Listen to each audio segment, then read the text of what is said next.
What's up, everyone? Welcome into our CHSN NBA Trade Deadline Special presented by Bet Rivers Sportsbook.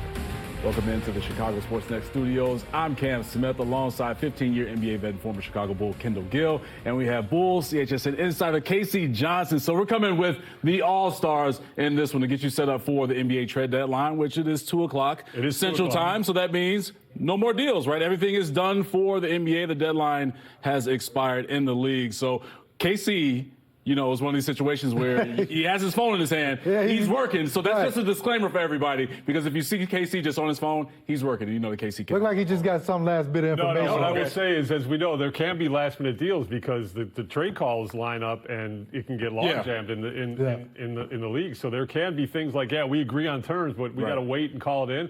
I'm told that for now, the Zach LaVine deal will be the only deal that the Bulls make this trade deadline. Expect more changes this summer, but that's what I'm told as of right now. All right, there it is. All right, so backup log jam for trades that have already been discussed and kind of been agreed to. But if you're trying to pick up the phone and do a new deal, you can't. Hang the phone up. You can't do it anymore because the deadline is expired. So Casey just led us to what we're going to get into with the Chicago Bulls team, that there will be no more moves made. And the Bulls were sellers in the midseason for the first time since 2021. So we're going to take a quick look at the transactions by the team made before the deadline. And it started off on Sunday with the trading of All-Star Zach LaVine to the Sacramento Kings. The Bulls were involved in that 3-team deal with the San Antonio Spurs and the Sacramento Kings. And then they acquired Tre Jones, Kevin Huerter, and Zach Collins coming over to the Bulls, and also extended Lonzo Ball to a 2-year, $20 million deal, the team option on the second year. So some moves by this Bulls team ahead of the trade deadline. We were thinking that more moves would have been made, KC, with this situation. But from your perspective and what you've seen, what the Bulls been able to do before the trade deadline, how would you assess things? Well, I'll say this. I mean, the Bulls were extremely active, including up until today. I mean, they were still getting a lot of calls and making a lot of calls on the usual suspects. Nikola Vucevic, they were engaged with the Warriors one last time to see if the Warriors had any appetite for that deal. They got tons of interest from on Coby White. At this point, a deal did not make sense for them. So we know about the Zach trade, and that's their big one. And I think what I'm told is that they've laid a lot of groundwork for this summer for more changes to happen. The Vucevic deal will be entering the last year of the deal. They talked to a ton of teams about Vucevic, so I would expect some activity regarding Nikola Vucevic this offseason. And then the Lonzo deal we can get into in a second. But, they've been very, very active and very, very busy. And as I'm sure we'll hear from 𝗗cie𝗰𝗶𝗹 in an hour, they know they need to make more changes. Right. No doubt about that, KG. When you look at the situation for this Bulls team, as KC laid it out, it's not for a lack of trying, like picking up the phones and trying to make things happen. Unfortunately, it just fell through on the other side of things with other teams with certain deals. And sometimes you can have a lot of deals. However, those deals don't come to fruition because it's not worth it to do it. You know, sometimes it's better to hold them rather than to fold them, and hold them and fold them, because you don't want to get into a position where you're just making trades for the sake of making trades, okay? And you have to take back bad contracts, or you have to take back players that you really don't want for the sake of just satisfying the fan base sometimes. Great point, because KG. they want you to be active in the trade market. I think that they did a great job. Unfortunately, Zach is one of my guys, Zach LaVine. I did not want Zach to go, but I understand that you had to turn the page at some point. I like the way that they signed Lonzo Ball. I know we're going to get into this more with Lonzo, but I like the 2-year extension with him. I mean, and it's the team's option, I believe, on the second year. It's a very team-friendly deal. So, I think they did a great job. Only thing is, we got a glut now at the point guard position. Yes. And I want to say one thing that's important to know about their philosophy. The difference to me about this trade deadline and previous trade deadlines is before, the Bulls were kind of straddling the line, staying in the middle. They didn't know if they want to be buyers or sellers. They were kind of leaning either way, typically leaning towards buy mode. This year, I want to emphasize, they were in sell mode throughout this season. Like, they've been ready to make deals. They just were only able to make one, obviously only able to make one. It was a significant one in the Zach LaVine deal. But that's the difference to me about this trade deadline compared to other ones. The philosophy changed. They got out of the middle. They're clearly prioritizing youth and draft picks. Yeah. They're heading towards whatever Artur's going to phrase it, rebuild, retool. This team was in sell mode throughout this season. And it's something that you've made aware to the Bulls fans at the start of the season, that the Bulls are going to be sellers. It's a fluid situation. They're going to be active in that front. And so you see the moves that they're made. And KG, you hit it towards this point of Lonzo Ball and just a redemption song for him. And when I think of Lonzo and where he came from with possibly a career-ending injury with that knee, but the bounce back, and then also proving that he can still play this game. 30 games, his numbers, you've seen Lonzo with career highs in terms of this season, what he's able to do in points and also minutes for this Bulls team. But you got to just tip your hat to a guy with the perseverance that he had mentally and physically to get himself back to this point. Yeah, you really do, because I was one of those guys, I'm guilty as charged, that said Lonzo Ball would never play basketball again, especially being out for 2.5 years. I mean, it's tough to get back to play in the best league in the world with the top athletes in the world and do what he's done this season is totally remarkable. I think that's why the Bulls gave him the extension. And, you know, you have a guy that's still capable, that's a true veteran, that's a leader in the locker room that everybody loves to play with. Yeah, the way I phrased it is this is a win-win for multiple reasons. To Kendall's point, he can still contribute on the court. He can still contribute from a leadership standpoint off the court. And most importantly, this is a completely team-friendly deal that is extremely tradable at any point in the deal. So it's an asset. Yeah. It's a tradable, movable contract. And if they decide to do that, he is an inspiration in that locker room. And so he gives his teammates joy and leadership and a connectivity, because that's who his whole philosophy and personality is. So this, I thought, was a win-win. Yeah, I love that as well. Lonzo wants to be here, and that's the great thing about that. And it's the assets that you touched on, Casey, with the contract of Lonzo, but also the other pieces that they have in terms of first-round, second-round picks and moving it forward with this future youth movement with this Bulls team. But to both of your points, you have a guy in that locker room that's going to garner respect just from what he's been through and where he is now to be able to redeem himself. And also, we got to toss it over to head coach Billy Donovan, who has definitely had a first-hand experience in seeing Lonzo bounce back from where he was to where he is now. So let's hear from the coach. I'm excited for him because of the journey he's had, you know, to get back in between the lines and playing, and obviously give all the medical people a ton of credit of helping him get to that point. And, you know, I think he really always has felt pretty good about his situation here in Chicago, you know, which I think is great. And I think he's been a great inspiration to a lot of us. And I'm just happy that he's in between the lines playing, and he's got an opportunity to continue doing that, which is great. In Casey, you can hear from Billy Donovan just on how he feels with Lonzo being extended and just what he means to this team. Yeah, and that extended in the locker room. We went right into the locker room post-game, and all the players told us they found out at halftime about this extension and just the excitement within the locker room. And Lonzo wasn't even there in Minnesota last night because he doesn't play in back-to-back, so they left him at home to work on his stuff. You know, back here, but, you know, Coby White, Nikola Vucevic, 𝗻tože 𝗟𝗶 down the line, everybody was just thrilled for this guy because of what he has endured to get here. He's just such a selfless teammate. He's all about making everyone around him better. That's always been his MO playing. So this, again, is, to me, a complete win-win. It was a little bit of surprise. I will say, from a news perspective and a trade interest perspective, and I've reported this before, they did get a significant trade interest in Lonzo Ball, but it was mostly with draft capital and long-term money attached to that draft capital. So the Bulls did not want to take on that long-term money, and then ended up doing a good piece of business by re-signing him to that 2-year, $20 million deal with the team option in the second year. And KG, we've seen Lonzo trend upwardly as the season has gone on. He's played 30 games so far, obviously not playing in the tail end of back-to-backs and not doing the back-to-backs for this Bulls team. But we saw it on the other week, last week against the Denver Nuggets, where he had a season-high 18 points. It feels like every game you see the comfort level just rise for Lonzo. Yeah, I think he started off the season, if I'm correct, 14 to 16, yeah. 14 to 16. Now he's up to 28, I believe, and I think that's the natural progression of seeing him be able to handle the load. And, you know, I think that's what everybody else in the league was waiting to see how he was able to come back. Was he able to perform? He's not 100% back like he was prior to the injury, but I say he's about 85%. That's good enough. I'll take 85% of Lonzo Ball any day of the week. Especially defensively as well. Especially defensively And as well. I think he's finally giving up the battle to playing back-to-backs, begrudgingly, because he has been hammering the medical staff. Let me play in a back-to-back. I think he's finally accepting that that's probably not going to happen. Yeah. Maybe I'll be wrong. But we've got to get into this, guys. Okay, let's run it down. Josh Giddey. Josh Giddey, restricted free agent, likely to going to be back because they traded Alex Cruz for him. Yeah.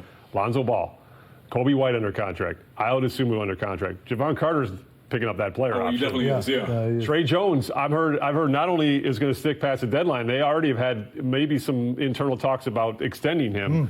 Dalen Terry, now you can call him a wing-ish guard, but that's a lot of guards. So I still see a glut at that guard position, and this is why I don't think their work is done. I was told today that 7 teams have called on Coby White. Wow. So there's significant interest in Coby White. I think it's going to be hard to re-sign both Coby White and 𝗦cie𝗰𝗶 following next season. You might have to move into a situation this offseason where you're picking between one of those two. Especially with that guard group as well. So it's going to be one of those things where you have to decide what do you value moving forward. Right. I have to say with both of these guys, we've seen Coby and Io really raise their level of play since they've been drafted with the Bulls team. Each year they're adding something to their game. So for Billy Donovan, this front office is almost like Tom Cruise in Minority Report. He's like moving so many different things around, especially with that guard group, to make it work. Yeah, you know, it's tough also because Coby White was on such a path, I believe, to become one of the better young point guards in this league. But then you make the trade for 𝗦liche𝗰𝗶 to the OKC Thunder, and you get Josh Giddey. Now, Coby has to move off the basketball. Off the ball again. Okay, so it's sort of like stunted his growth a little bit this season because he's not on the ball so much. If I'm the Bulls and I have to choose between Io or Coby White, I know where you're going. I know where you're going. not because he's an alumni, okay? But I think that 𝗦cie𝗰𝗶 is 6'5", better defensive ability, bigger, longer, rangier.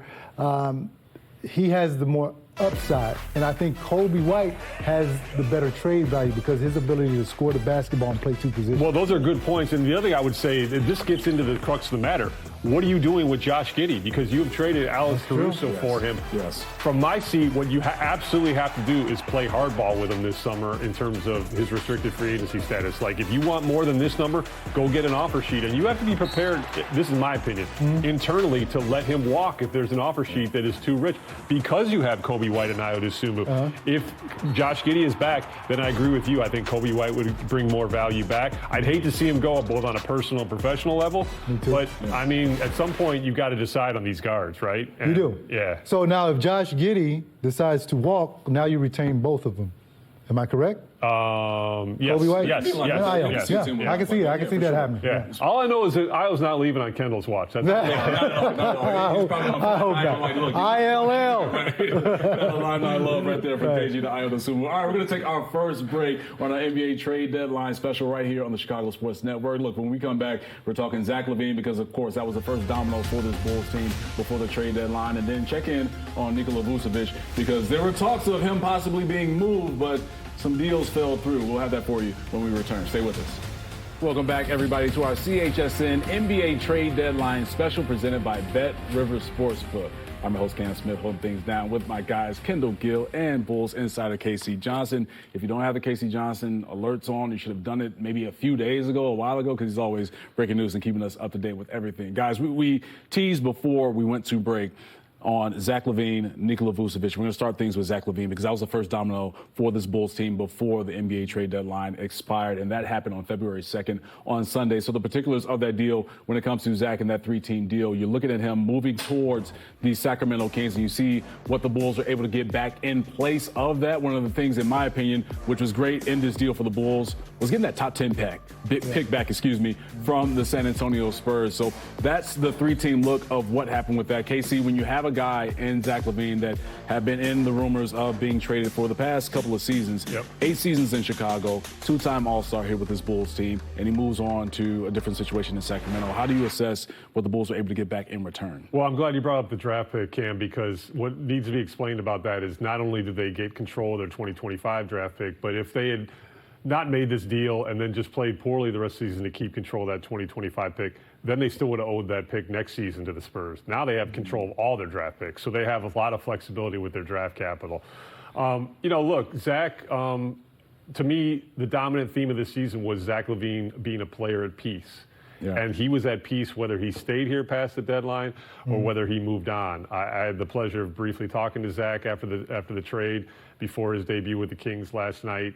And, what he said on social media, his farewell to Chicago, was from the heart. He has a lot of strong feelings for this city, for this organization. They obviously gave him a maximum contract. He's always felt a strong sense of indebtedness to the ownership and management group for that. But, yeah, he'd been in rumors for a long time. Yeah. So he's got a fresh start in Sacramento. It's an ideal situation for him being on the West Coast. He's talked about this being 45 minutes from his home. His parents still live out in the Seattle area. So my thing is, how does this work from a basketball standpoint in Sacramento? Because we've seen this movie before, the DeMar DeRozan and Zach LaVine without an elite point guard. It worked when he had an elite point guard, Lonzo Ball. Malik Monk is a fantastic player. I love him, but he's not an elite point guard. So one game last night was kind of clunky. It's only one game. Somebody give it some time. But we've seen this movie. Let's see how it plays out this time. No, I mean, I'm interested to see how it plays out as well. But, he and DeMar are both used to playing with one another. And I think you just mentioned the right thing right there, Casey, is that they don't have an elite point guard, somebody that can distribute and, distribute the ball evenly to both of these guys. We know they both love to shoot it. Yeah, you know that. Okay, so you got to have somebody to distribute that thing, and I think that's the next move for this Sacramento Kings. But going back to Zach, you got to admire Zach for the way he battled through injuries here, the way that he was willing to be the face of the franchise for the 8 years that he was here. He was two-time All-Star, was in the Olympics, and did a number of exciting things here for the Chicago Bulls. I think that he should be commended for his time here. We watched him come here as a kid, and then we watched him turn into a family man. And I just wish him all the luck. Sorry to see him go, but this is the business of basketball. Yeah, definitely the business of basketball. But the great thing, as we touched on with Zach, is the maturity, the peace that he's at on and off the court, and seeing him grow up from the time when he came over from the Minnesota Timberwolves and just see his star ascend in the NBA to being a two-time All-Star with the Bulls, to being an Olympian and being an Olympic gold medalist. So this is a guy that shedded that narrative that some people had of him of just being a dunker, and it's like, no, I'm one of the more elite scorers in the NBA and was able to prove that in his time in Chicago. So, of course, we're wishing Zach the best of luck and for the rest of his journey, especially with the Sacramento Kings. But it makes it for an interesting conversation with this Kings team because they are slotted in the 9th spot in the play-in right now in the Western Conference.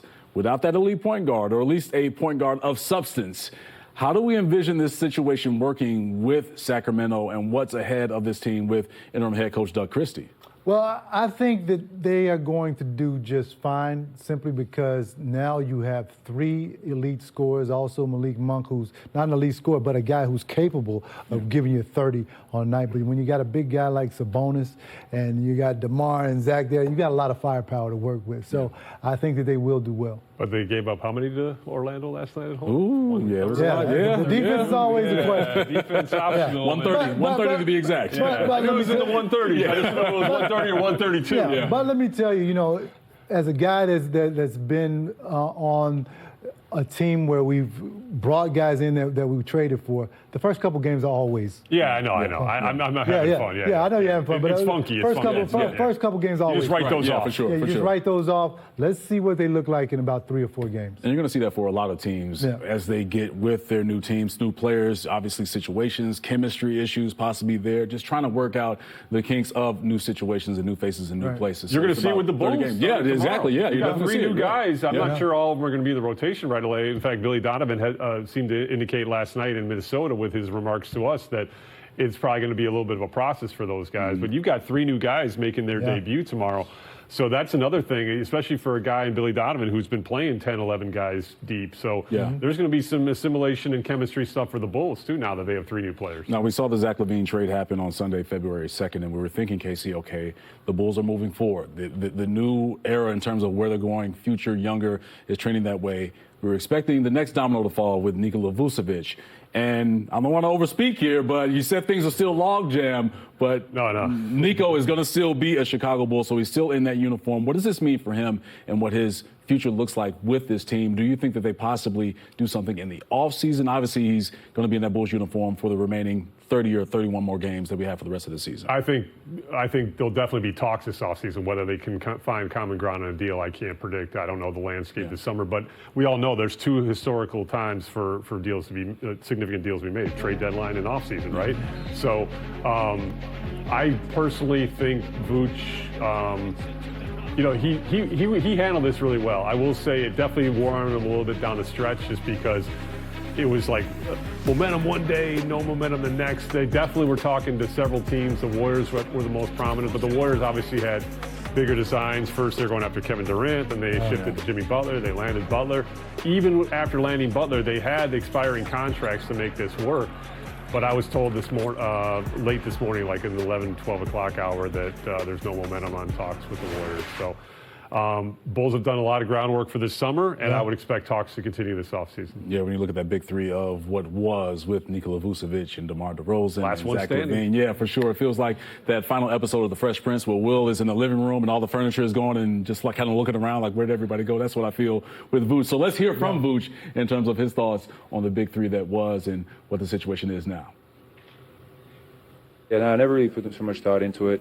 It's unfortunate for me, really, that it never really worked out the way we all hoped we wanted, and we really worked to get it right. It just never happened for us, and it's unfortunate, I think, because I think we did have a good thing going first year, especially when we're all together, and obviously with certain injuries and things like that, especially with Lonzo being out, I think that definitely affected us a little bit. And after that, we just could never really figure it out and get on the right track. And it's unfortunate because we already put our hearts into it and really wanted to make it happen. And just that's part of sports. Sometimes it doesn't work out, but I think what we'll cherish mostly for the rest of our lives are the relationships we built, not only us three, but with everybody and everything we went through. And that's something that you carry for life.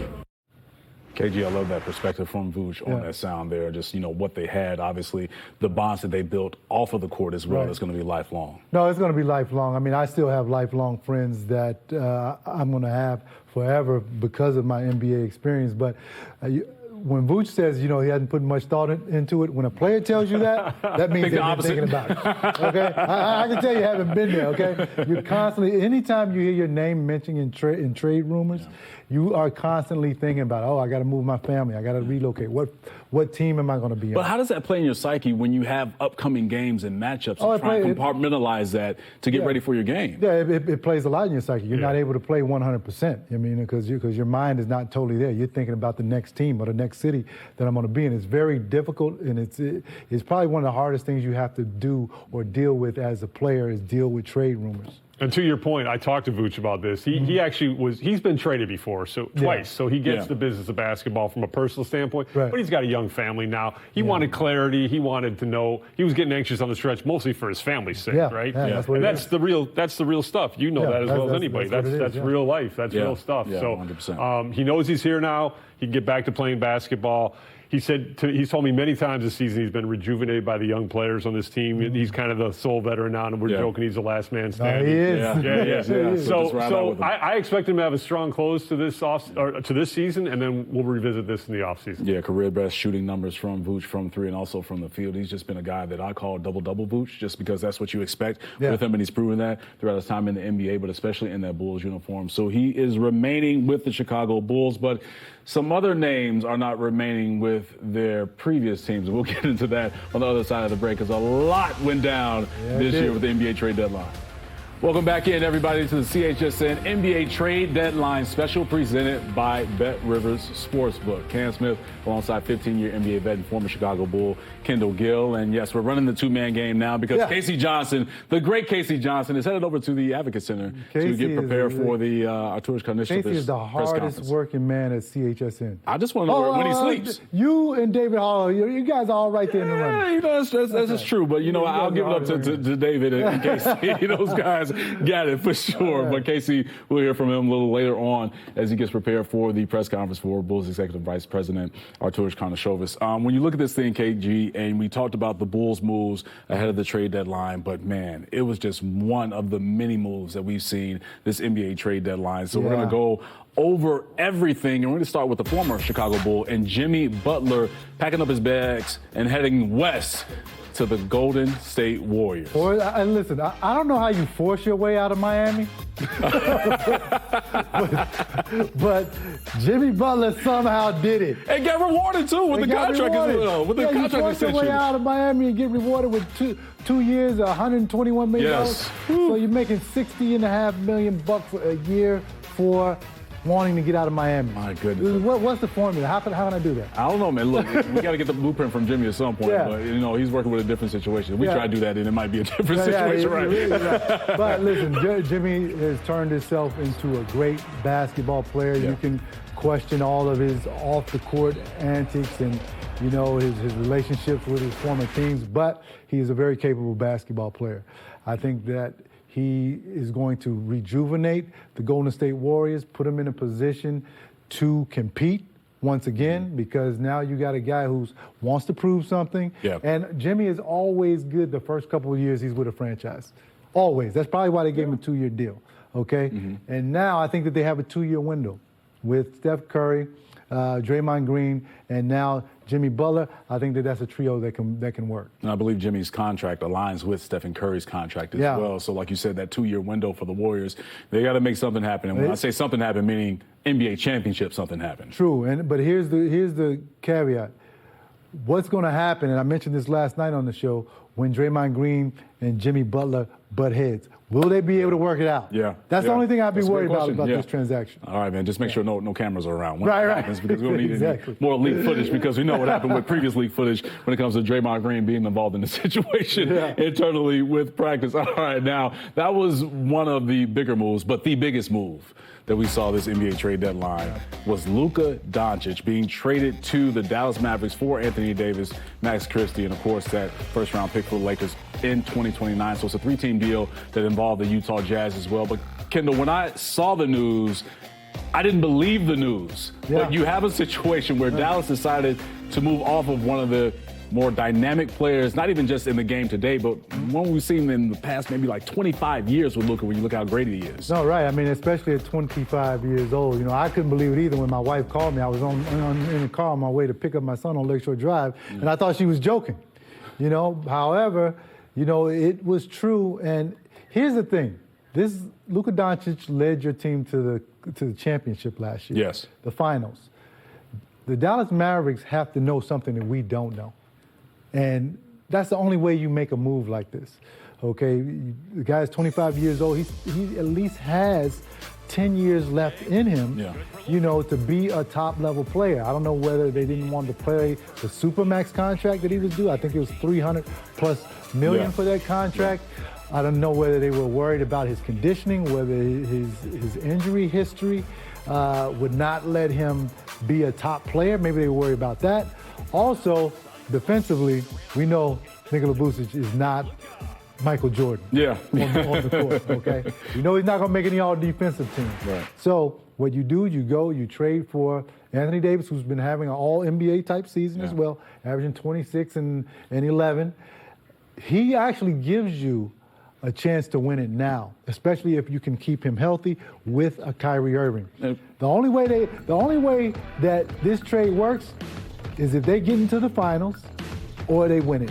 That's one it. or the other. That's the only way the Dallas fans would forgive them for trading Luka Doncic. Yeah, and it's rumored that AD will make his appearance, his first career game start with the Dallas Mavericks this weekend on Saturday at home. So, but I'm with you, Kendall, where you have one of the best big men in the game, and I'm on the side of things with Anthony Davis. Last year, he would have gotten my vote if I had a vote for Defensive Player of the Year. Yes. And though you look at a guy that with his skill set and has been healthier the past couple of seasons with his career, because we had the injury issues with him earlier in his career, but you're looking at a guy that is an NBA champion that can take over basketball games on both ends of the floor and now gets what he wants and not having to play the center position, playing the 5 anymore. He can slide into the 4 because you have Daniel Gafford there there, and Derek Lively as well, that's going to get his way back to the court after having an injury. Yeah, look, listen, I just became a Dallas Mavericks fan. Okay, all right. You getting an AD jersey? Yeah, I'm going to get an AD jersey. Okay. One, because he's from Chicago. Two, got to represent the crib. I got you. Two, I loved AD's game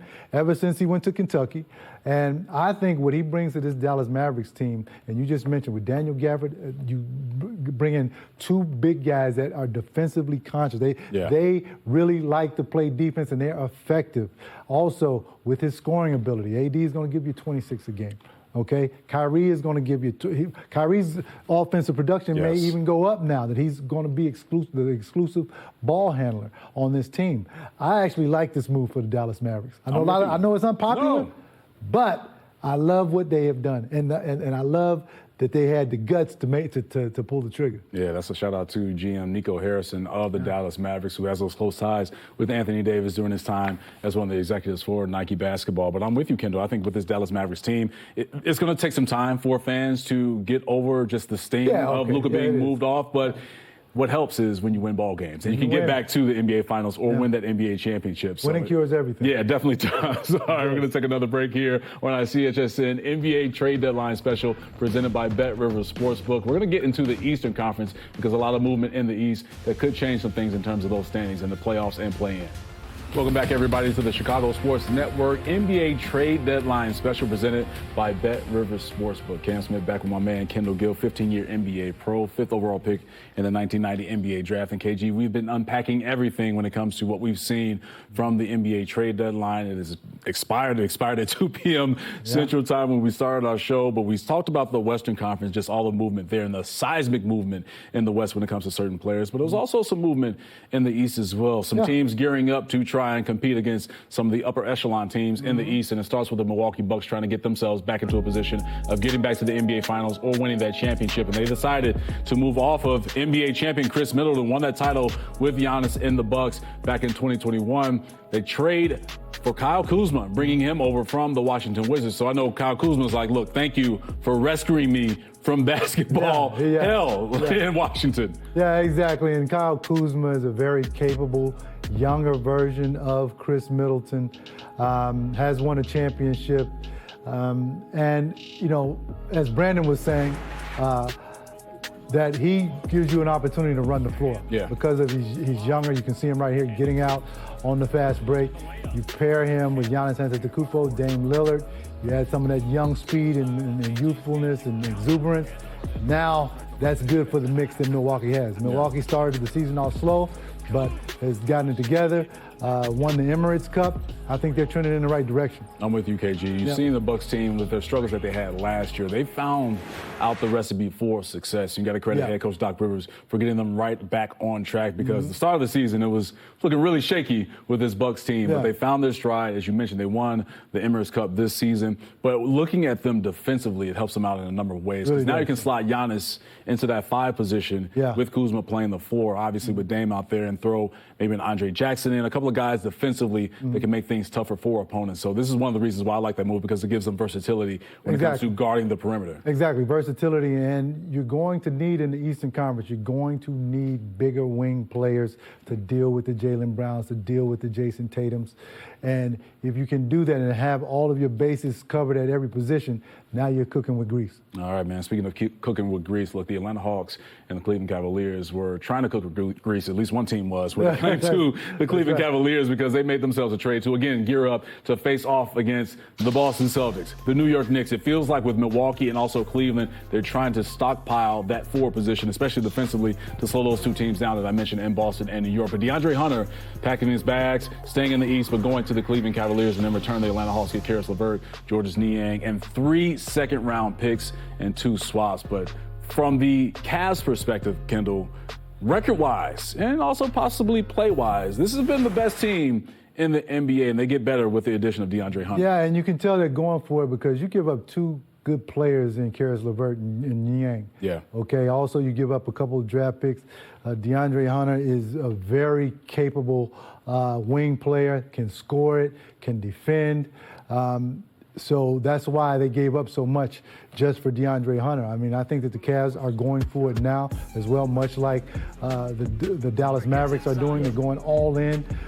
but they have to prepare. They got to fortify all of their weapons. I mean, because I just mentioned it before, you have to deal with Jaylen Brown. You have to deal with Jason Tatum. Those are the guys that you see all these other teams preparing for, because you know sooner or later you're going to have to face them down the road. Yeah, and DeAndre Hunter is having a career year, career highs in points per game, three-point percentage, three-point attempts, and you saw his role really large and get bigger with the Atlanta Hawks when he was there. Obviously, it was a different situation in Atlanta. Jalen Johnson started to emerge for himself. Trae Young taking a little bit of a back seat, but also DeAndre Hunter stepping up his play. So that makes for an interesting situation with the Atlanta Hawks, because Jalen Johnson is done for the season. DeAndre Hunter is traded. You mentioned Caris LeVert is coming to the Hawks, so you get some scoring there. But going back to Cleveland, that's a hell of a five that you can throw out into the court when you think of Jared Allen. You have Evan Mobley, DeAndre Hunter, Donovan Mitchell, and Darius Garland. Defensively, KG, you're a defensive guy. How do you try and game plan? Who do you try and take away to try and put yourself in a position to beat the Cavs? So it's hard because,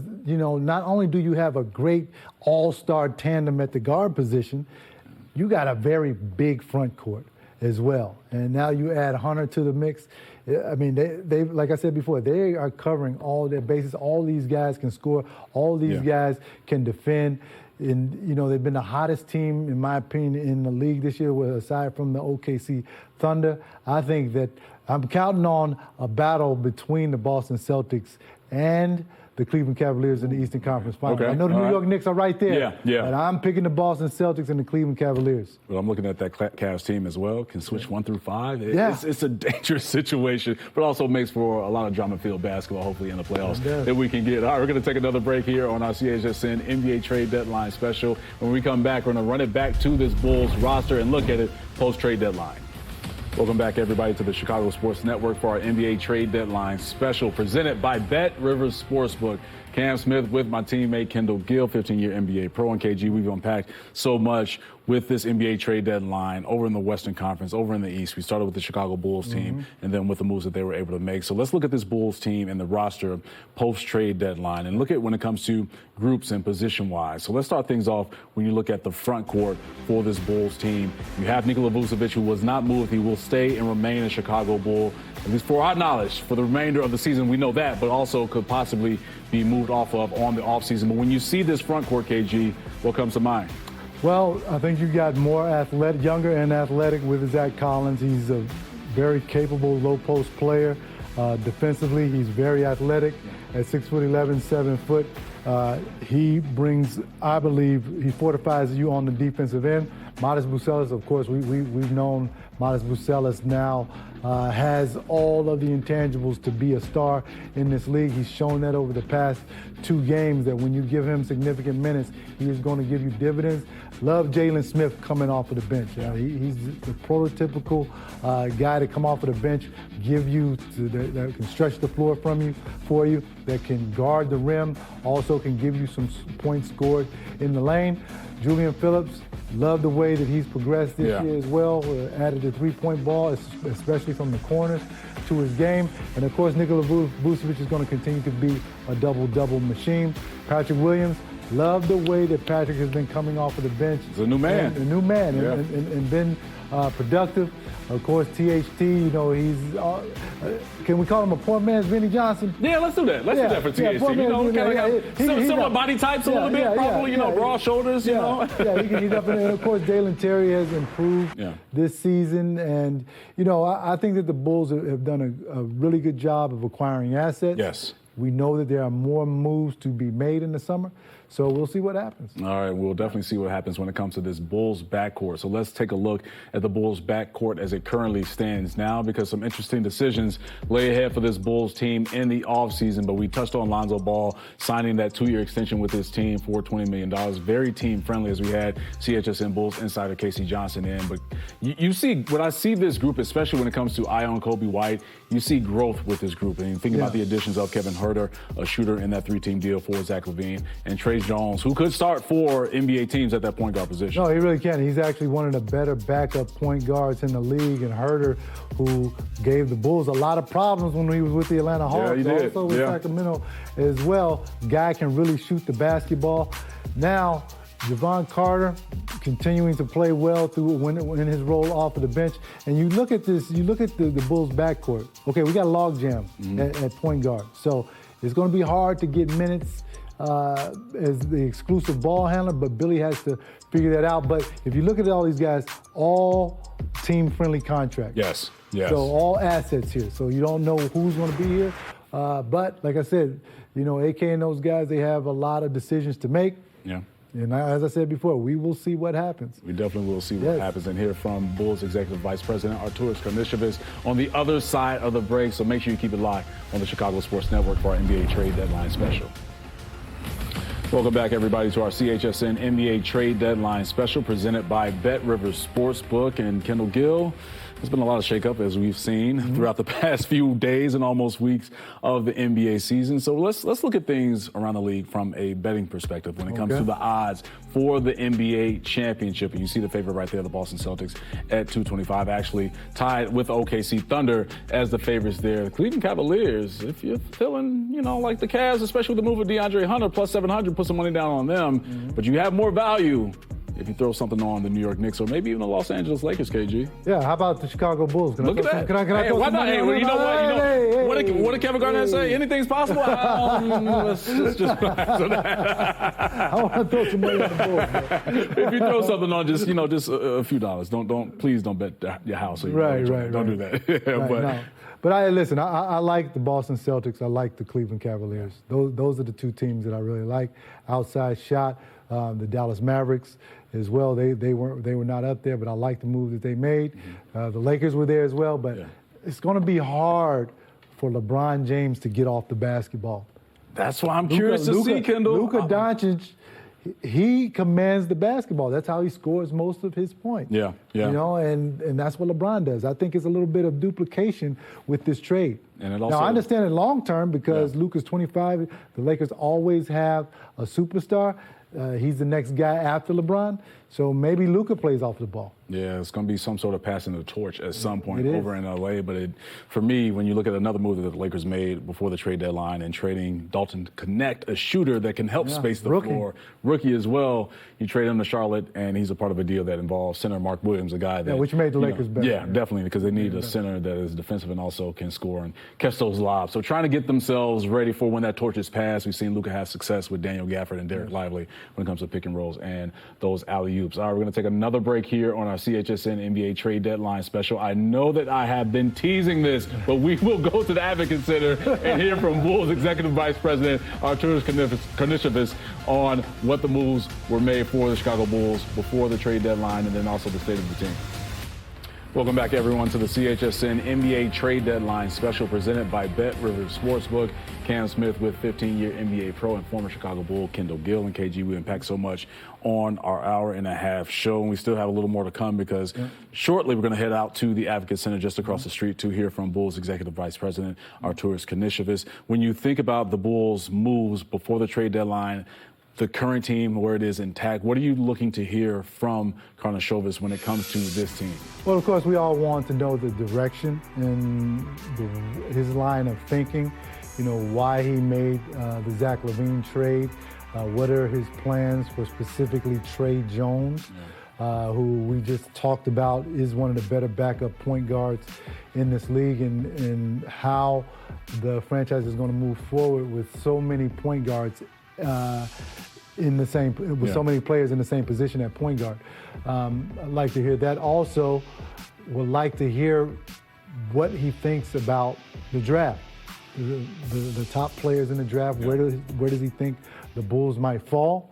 If we're lucky enough, can we get one of the top 3 picks? And if we do, what player he likes? You know, because there's a lot of conversation about that. Dylan Harper put on a show against my Illini last night and beat them with 28 points. He looked all of the number 1 pick, possibly number 2 pick. We know that Cooper Flagg is there as well. Ace Bailey played great as well with Rutgers. So, I'd like to hear, what he thinks about the future. Yeah, especially how this team looks currently with the roster. Obviously, if you land that #1 overall pick, you got to go with Cooper Flagg, because I think we're in agreement, and with a lot of people as well, that Cooper Flagg is the #1 overall pick, especially just what he's able to do. And there's a shot of Bulls Executive Vice President 𝗦cije𝗰𝗶𝗹 walking over to the podium. So let's throw it over to the Advocate Center to hear from AK.